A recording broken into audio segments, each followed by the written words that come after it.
Днес ще направим една изключително лесна рецепта, която се харесва както на децата, така и на възрастните. И освен като гарнитура, може да се използва и като мезе за бирата, например. И това е картофи на Air-фрайера. За целта ще вземем около 700-800 грама картофи. Трябва да ги обелим, да ги нарежем и ги слагаме на Air-фрайера да се изпекат за около 30 минути. Първа стъпка, разбира се, е да обелим картофите.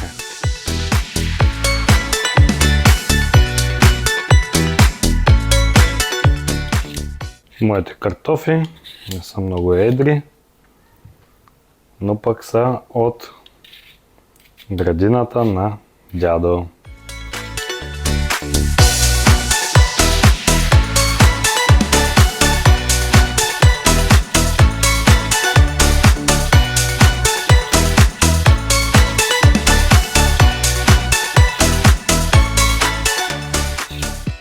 Когато обелим и измием картофите, е време да ги нарежем. Ако имате уред за рязане на картофи, ще става доста по-лесно. Аз нямам, затова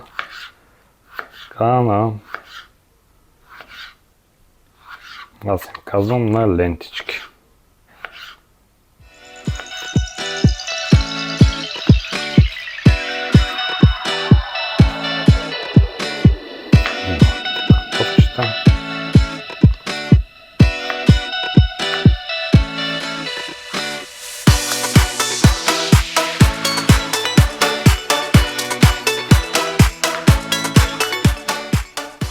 След като нарязахме картофите, е време да ги отцедим. За целта аз ще използвам кухненска ролка. Малко. Ето така. Обръщаме хубаво картофите върху кухненската ролка. Картофите са вече отцедени и малко ще ги посолим.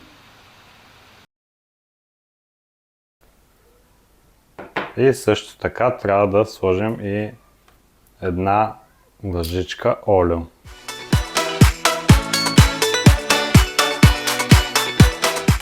Разбъркваме хубаво картофите, да може солта и олиото да отидат равномерно върху всичките картофки. Така, моят Air-фрайер е Philips и след като го пуснем, се вижда, че има отделна програма за картофи. Ако вашият Air-фрайер няма картофи, на 180 градуса на около 30-35 минути. Тук е сложено 38, но обикновено това е повече от необходимото. И така, време е да сложим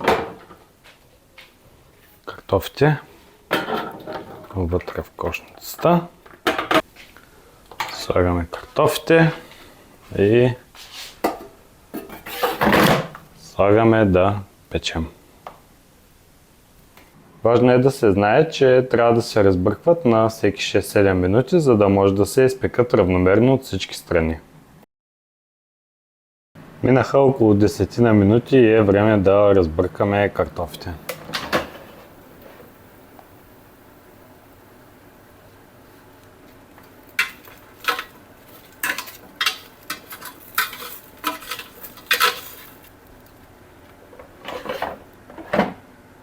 Тридесетина минути по-късно нашите картофи вече са готови.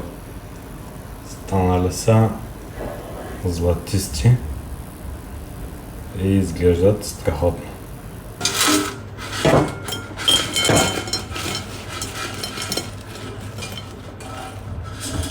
Тук е момента за тези от вас, които обичат картофите с сирене, да си настържат сирене. Аз моите ще ги оставя така.